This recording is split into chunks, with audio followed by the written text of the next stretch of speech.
Halo semuanya, hari ini saya ingin bercerita lagi ya teman-teman semua. Kemarin tuh kan saya membantu pekerja migran terkendala yang di Interminit ya. Jadi saya upload videonya di sosial media gitu ya, di TT gitu. Ternyata ada yang melihat dan mereka terganggu gitu ya, entah itu siapa. Tapi tiba-tiba ada yang WhatsApp saya, tapi sebelumnya saya udah WhatsApp sama saudaranya gitu. Terus saudaranya bilang gini, Kak bisa nggak tolong dong di take down video yang ada di TT gitu ya, di VT gitu yang saya buat gitu. Terus saya langsung to the point aja, siapa yang suruh kamu gitu, berarti kamu kerja sama agensi ya gitu, karena terganggu. Enggak kak, saya malu. Oke, nggak apa-apa, tapi saya bilang tolong dong hak-hak dari teman kita tuh diberikan. Oh iya, ini mereka udah belikan tiket dan akan mengembalikan katanya. Dan yang ada di kos sama kakak itu, di kos sama saudara kakak itu, PMI yang terkendala itu langsung diambil gitu. Jadi dia langsung diambil teman-teman. PMI itu kan dia langsung ke kos kita, ke kos di Mongkok ya maksudnya, karena dia sebelumnya ternyata dikosin sama agensinya, karena agensinya rumahnya direnovasi. Itu menurut mereka katanya nggak terlantarkan dia. Tapi teman-teman kan udah tahu apa yang terjadi kan kemarin tuh ya, yang terjadi maksudnya di video sebelumnya yang saya jelaskan bahwa pekerja migran baru 2 minggu kerja langsung di Interminit kan. Sebenarnya dia tuh kan belum berangkat di bulan Oktober, dia udah berangkat bulan Oktober dan hampir 2 bulan dia di rumah agensi. Terus diambil majikan, baru 2 minggu sama majikan langsung di Interminit. Seperti itu teman-teman semua. Jadi kan lucu ya, maksudnya ini sebenarnya siapa yang salah gitu kan? Jangan salahkan PMI-nya dong, benar nggak sih?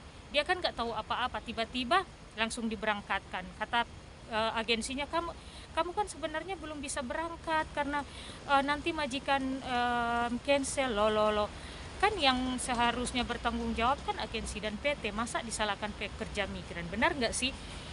Masa pekerja migran ada uang? Emangnya dia ada uang gitu, ada uang sendiri terus beli tiket? Nggak mungkin kan maksudnya.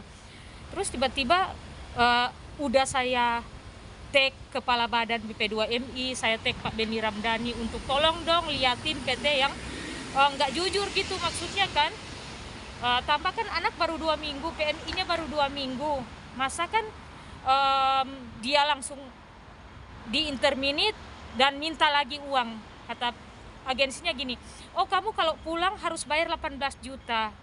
Oh my god, kasihan kan. Maksudnya gini teman-teman semua, kalau mau jujur, agensi jangan terlalu kayak anggap remeh PMI gitu. Tolong edukasi yang benar-benar. Makanya saya bilang, kita nih pekerja migran dari kampung yang masuk PT harus teredukasi, benar-benar diedukasi baik-baik pekerja migrannya, biar sampai di sini nggak tolol-tolol, nggak kayak tolol-tolol gitu. Benar nggak sih? Oh Tuhan, kenapa kok saya langsung ngegas?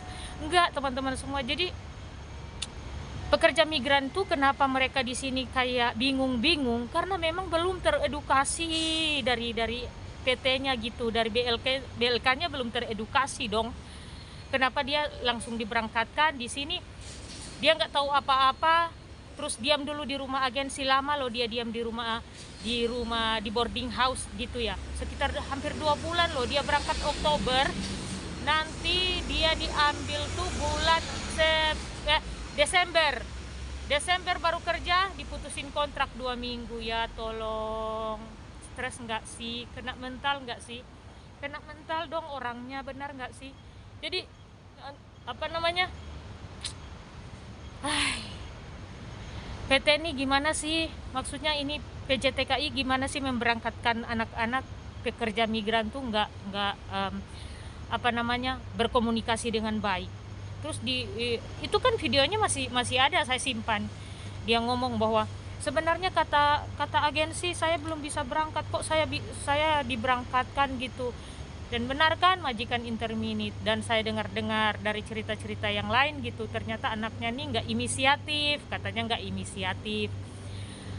Di rumah majikan masih ada Cece yang lama, pekerja yang lama gitu, nanti digantikan dia. Tapi PMI-nya ini ternyata sakit juga, sampai di rumah majikan dia sakit, dia tidur-tiduran. Kata Cecenya yang lama gini, kok dia cuma tidur-tiduran gitu, padahal dia sakit ya nggak tahu berapa lama, akhirnya dipulangkan ke agensi di Termini. Maka dari itu saya udah beberapa kali lah ngomong lah gitu ya, dan nggak akan pernah berhenti saya ngomong gitu teman-teman semua. Buat PJTKI, P3FI yang ada, tolonglah coaching pekerja migrannya dengan baik lah gitu, karena saya lihat ini bukan karena dia nggak tahu kerja, karena nggak dibukakan. Di Hong Kong itu seperti apa sih? Hong Kong sama Taiwan beda loh gitu. Saya tanya ke PMI-nya gitu, kamu nih udah non maksudnya X atau non gitu. Dia bilang dia X Taiwan 6 tahun. X Taiwan 6 tahun loh. Maksudnya X Taiwan 6 tahun, saya pikir bukan lagi gimana ya, udah ada pengalaman lo kerja gitu ya. Walaupun memang di Taiwan tuh beda ya kalau jagaan. Saya dengar ini karena saya belum pernah ke Taiwan. Ini kita hanya sharing doang ya, benar nggak? Kalau itu komen di video ini ya teman-teman yang mungkin lihat video ini yang ex Taiwan ya, di komen gitu. Kan memang benar kalau di Taiwan tuh katanya ya, kalau jaga ama ya jaga ama, nggak kerja yang lain gitu. Ya kalau di Hong Kong namanya kita tanda tangan satu rumah ya, itu ditanda tangan, rumah isi berapa, 500, 600. Ya otomatis kita membersihkan semuanya gitu. Kita membersihkan semuanya lah, toilet lah, apa semua dalam rumah. Kalau jagain anak, sembari jagain anak kita masak, sembarin masak kita ngepel gitu. Jadi nggak kayak mungkin di Taiwan yang kalau jaga orang tua, jaga kungkung ya jaga kungkung, jaga orang tua nggak ngapa-ngapain, nggak masak. Ya kalau di Hong Kong nggak gitu. Dan menurut mereka Hong Kong tuh lebih keras gitu ya, lebih keras mungkin dari Taiwan ya. Tapi ya masing-masing lah gitu ya. Saya juga udah pernah lihat, walaupun saya bilang saya di Singapura ya. Saya di Singapura bukan NEET, cuman ya pekerja ilegal lah gitu, cuman partai masuk keluar gitu ya. Tapi saya udah lihat di Singapura tuh rumah-rumahnya gede-gede loh, besar-besar loh. Saya memang udah sering kerja gitu, sering kerja part time gitu di sana dulu sebelum dapat masalah tuh dengan imigrasi di sana ya. Waktu itu besar-besar saya lihat rumahnya, beda dengan Hong Kong. Nah, Hong Kong gitu kalau memang dapat orang kaya banget ya rumahnya besar gede. Tapi kalau yang ya standar-standar lah kayak kita yang cuma isi 700. Sebelumnya saya dapat majikan yang hanya isi 450, gimana sih yang kerja cuman memang. Maka dari itu saya bilang mental yang harus di coaching benar-benar. Dan lanjut ya, akhirnya pekerja migrannya itu kembali dia ke agensi dan dia telepon saya, Kak, nangis loh, Kak udah nggak usah diperbesar lagi, ini saya udah di tempat mereka dan saya akan pulang tanggal 4, udah dibelikan tiket dan dia udah kirim tiketnya ke saya. Oh iya baguslah dek, kalau kamu mau pulang gak apa-apa, pulang aja dulu, terus perbaiki mental kamu ya, lebih diasah lagi ke depan, gak usah takut, selama kita gak bikin kriminal dan lain-lain, kamu masih bisa datang di Hong Kong gitu. Oh Kak, saya udah mau pulang aja. Iya pulang aja gak apa-apa Kak, seandainya mereka mau tuntut saya bayar potongan yang 14 juta ke berapa belas juta itu gak apa-apa Kak, nanti saya usahakan. Padahal kan sebelumnya tuh dia udah bilang saya nggak bisa apa-apa Kak, saya nggak bisa bayar loh Kak, saya mau bayar dengan apa Kak kalau saya pulang. Coba ini pling-plang banget. Maksudnya gini teman-teman semua, saya sudah pernah jelaskan beberapa kali bahwa kalau anak di interminit, pekerja migran di interminit itu ya kita nggak bisa nagih lagi ya, kecuali dia di interminit secara baik-baik lah, karena majikan udah nggak mau ya pulangkan aja ke PT. Terus tanya PMI-nya gimana, kamu mau lagi diproses, kalau mau diproses ya udah kita proses lagi, cari majikan lain. Jangan kayak anak udah sakit, katanya anak-anak pekerja migrannya sakit loh, dia sakit terus dipulangkan, itu kalau dilapor kan bisa kena. Makanya teman-teman semua ya, buat pekerja migran yang ada, kalian yang mungkin CPMI yang masih ada di LPK sana, tolonglah kalian belajar, jangan cuma di LPK mau cepat turun visa, selesai visanya turun kalian nggak siap gitu. Gimana sih? Tolonglah biar maksudnya ke depan pekerja migran itu nggak semakin dihargai lah gitu, jangan cuma dibodoh-bodohi gitu.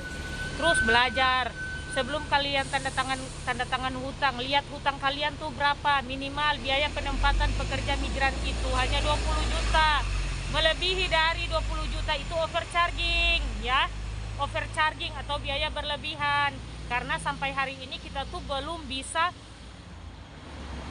berjalan. Regulasi yang katanya zero cost itu nihil, bohong, semuanya itu nggak ada, masih ada potongan sampai hari ini. Memang ada beberapa PT yang telah menjalankan gitu ya, tapi masih banyak PT, cuman yang saya lihat cuma 2 PT mungkin yang zero cost, atau 3 PT kalau nggak salah itu saya lihat yang zero cost. Tapi yang masih pada dasarnya semua masih ada potongan bahkan potongan berlebihan lah begitu, biaya berlebihan. Alah, saya nih siang bolong gini ya.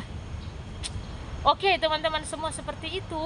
Jadi yang saya upload di sosial media tuh yang kemarin videonya disuruh take down karena katanya mereka udah ya damai lah gitu ya, pekerja migran dan agensinya mungkin. Tapi sekali lagi ya teman-teman semua dengar nih video yang mungkin kalian masih di agensi atau PT PJTKI, yang masih ada di PJTKI, yang udah X, yang mungkin baru juga sebagai pekerja migran, calon pekerja migran, tolong kalian tuh kalau di PLK tuh belajar baik-baik, mau bahasa maupun tata cara yang ada di Hong Kong ini. Gimana sih orang Hong Kong ini? Saya cuma bilang aja, orang Hong Kong tuh kalau mulutnya kasar-kasar, tapi kalau kita tahu ambil baik mereka. Nggak semua kok orang Hong Kong jahat. Sekali lagi, nggak semua orang Hong Kong jahat. Kita nih butuh pekerjaan, kita harus punya inisiatif gimana caranya biar kita bisa bertahan. Gitu aja. Oke? Saya nih terlalu ngegas banget. Saya bikin video ini lagi sambil nunggu anakku mau pulang sekolah, anak yang saya jaga maksudnya. Saya job jaga anak, jadi saya mau tunggu dia pulang sekolah sambil bikin video ini. Karena dari kemarin tuh anaknya udah nangis-nangis, "Kak, udah Kak, gak apa-apa Kak." Karena memang benar-benar saya tuh kalau ada anak yang di depan saya terus nangis-nangis, saya langsung tag Kepala Badan Bekerja Migran Indonesia, Pak Benny Ramdhani. Gitu, biar mereka tuh yang di Indonesia juga tahu gitu, pemerintah. Karena KJRI sini kami tidak tahu KJRI di sini. Gitu, hotline. Intinya ya cuman sampai di hotline, nggak tahu lah. Beginilah kehidupan pemerintah kita. Alah, oke lah, tetap semangat ya. Ya kita nih lagi berjuang, biar orang nggak anggap remeh kita nih. Kita butuh duit. Kalau cuma majikan yang maafan mulut, kita juga orang Indonesia kadang mulutnya bawel ya. Kayak saya nih bawel kan. Ya udah, nggak apa-apa.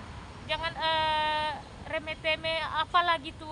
Ya, mental kita tuh harus dikuatin lah. Selama kita masih sehat, masih kuat, berjuang gitu ya. Jangan terlalu baper dengan hidup ini.